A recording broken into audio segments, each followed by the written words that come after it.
Hello everyone, welcome back to SkillWeb. In this tutorial, we will learn how to separate names in Microsoft Excel. So let's get into the video. First, open your Excel workbook containing the names you want to separate. Now you need to select the data you want to separate.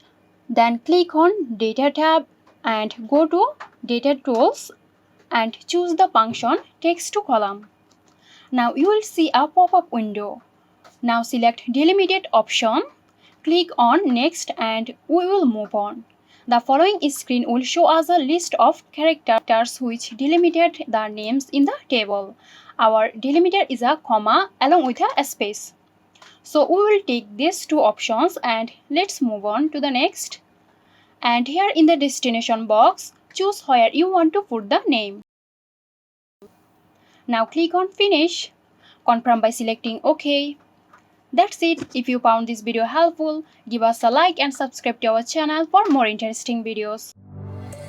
This video is sponsored by Girosoft. Girosoft offers graphic design, UI UX design, digital marketing and web development. Elevate your brand with Girosoft today. For more details, check the description box.